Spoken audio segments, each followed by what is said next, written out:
그 과거 김영삼 대통령의 긴급재정경제명령 금융실명제의 경우를 살펴보겠습니다. 김영삼 대통령이 1993년 8월 12일 긴급재정경제명령을 발령하기 위한 국무회의를 소집할 때 국무위원들은 일과 후에 퇴근을 준비하던 중이었습니다. 사전에 안건에 대해 전혀 설명을 받지 못하였고 대통령 비서실의 소집 통보를 받았습니다. 국무위원들은 당시 협상이 진행되던 중이던 우루과이 라운드에 대한 중요한 의제가 있다는 말을 듣고 국무회의에 참석하였는데 김영삼 대통령은 국무위원들에게 금융실명제를 전격적으로 시행한다고 일방적으로 통보를 하였고 그대로 국무회의를 종료하고 생방송을 통해 긴급재정경제명령을 발령하였습니다. 국무위원들은 그 구체적인 내용을 대국민 긴급 담화를 통하여 들었습니다.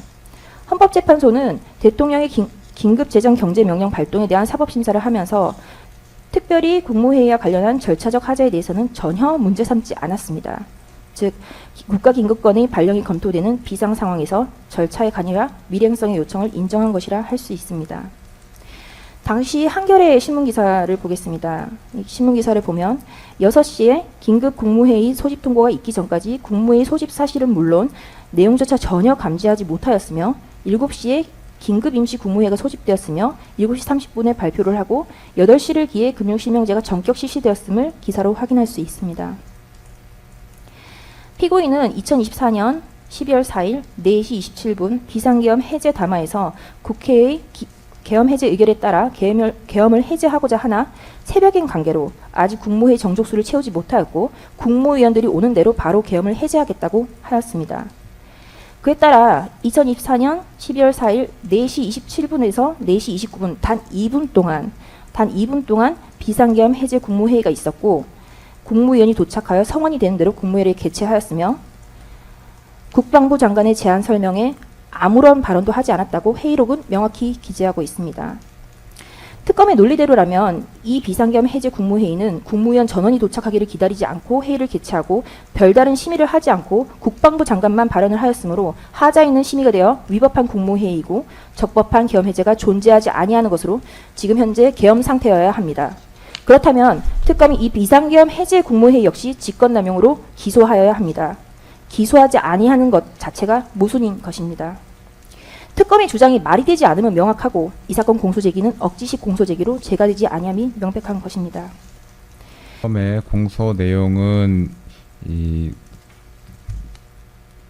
당시 계엄 선포에 앞서서 국무회의를 소집했고 일부 국무위원들에게는 피고인이 출석을 소집을 요구하지 않거나 아니면 소집 요구했으나 도착하기 전이었는데 국무회의 정족수가 충족되자마자 계엄 선포를 한 것이 당시 심의에 참석하지 못한 다른 국무위원들의 심의권을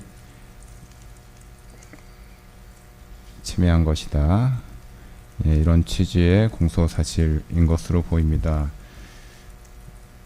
이와 관련해서 피고인 측에서는 당시 국무회의 장소에 도착하여 피고인과 토의를 했던 국무위원들은 내란 계엄 선포에 관해서 반대 의견을 표시하였고 그 부분에 관해서 피고인이 충분한 토의를 하였기 때문에 이 부분 공소사실에 관해서 범행의 고의 인식 등이 없었다 이런 취지로 주장하고 있는데 일단 이 심의에 출석했던 국무위원들과의 사이에서는 뭐 쌍방의 어떠한 사실관계에 관해서 의견에 대립이 있으신가요? 그 부분에 관해서는 다툼이 없으신 것인가요? 그 부분에 대해서도 향후 증거조사 과정을 통해서 실질적인 정상적인 국무회의 심의라고 볼 수 있는 그 실질이 없었다라는 점을 입증할 예정입니다. 그리고 그와 관련해서 아까 변호인께서 그 말씀하신 내용 중에 이 사건과 직접 관련되지 않아서 향후 증거조사 과정에서도 크게 쟁점이 되지 않을 것으로 보이는 좀 무관한 사실관계에 대해서 말씀하신 것이 있어서 거기에 대해서는 조금 바로잡을 필요가 있어서 말씀을 드리겠습니다. 두 가지인데요. 그 김영삼 전 대통령의 그 긴급 재정경제명령 관련된 그 국무회의 그리고 이 사건 그 12.3 비상계엄 당시에 그 4일 새벽에 있었던 계엄 해제 관련 국무회의를 언급하시면서 이 사건 공소 사실이 그 유죄가 성립하기 위해서는 그 방금 말씀드렸던 그 두 개의 국무회의 관련된 국무위원들의 심의권 침해에 대해서도 어떤 기소와 처벌이 이루어졌어야 된다라는 취지로 말씀하셨는데요. 김영삼 전 대통령 사례 그리고 이 사건 그 계엄 해제 당시 국무회의에서는 그 어떤 국무회의 참석 대상자들에 대한 임의적인 선별 내지는 임의적인 지정이라는 것이 없었던 정상적인 소집 통보가 있었습니다. 특히 이 사건 해제 국무회의 관련해서는 그 평상시에 국무회의 소집 통보 절차에 그 간이한 방식으로 이용되는 어떤 국무위원들 모두가 참여하고 있는 그 단체 그 대화방 등을 이용해서 정상적인 소집 통보 절차가 이루어졌습니다. 따라서 어떤 국무위원이 참석할 권리를 제한했다라고 볼 수 있는 그 사안이 아니고요. 그 실제로 그 각 국무위원들의 사정에 따라서 참석 여부가 결정이 되는 것이고 일부 국무위원들이 참석하지 않았다라고 해서 이 사건과 동일한 맥락에서 볼 수는 없습니다. 따라서 이 사건과는 무관하고요.